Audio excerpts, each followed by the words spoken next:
The International Monetary Fund is just a 10-minute walk from the White House, where a few weeks ago President Donald Trump upended the global economy with tariffs on major trade partners. My fellow Americans, this is Liberation Day. And on Tuesday, the IMF laid bare the projected damage.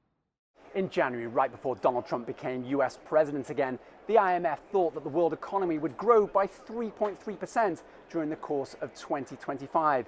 Now it's had to reduce that to 2.8%.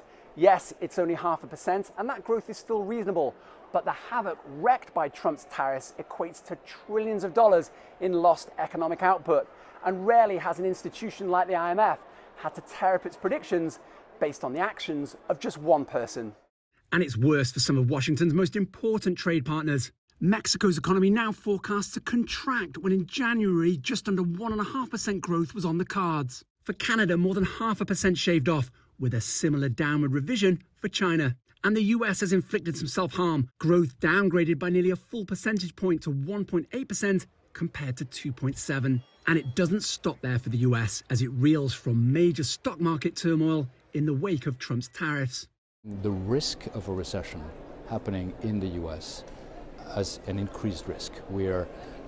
According to our calculations, that risk has increased from about 25% back in October to a little bit, almost 40% now.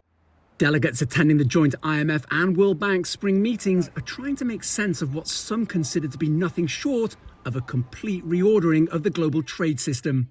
We don't know what will happen, right? So our economy is shaking and we're unsafe and we don't know what will happen. So I'm very worried. I don't think the world can afford departing from an integrated trading system. So I must confess and say, I hope, maybe it is just a hope, that this is a detour and that we will come back to normalcy, because it is abnormal to what we have now.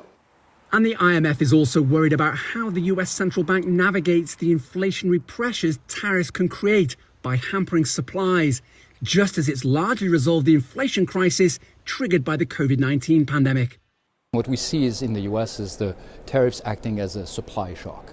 So that's lowering output and that's increasing price pressures. Not the good news for a central bank, because you're facing a difficult trade-off, and the higher price pressure is something that you have to get under control. Nevertheless, Trump is once again demanding the central bank, the Federal Reserve, cut its benchmark interest rate to ease conditions for consumers and businesses as they brace for the impact of those tariffs. Owen, Fairclough, CGTN, Washington.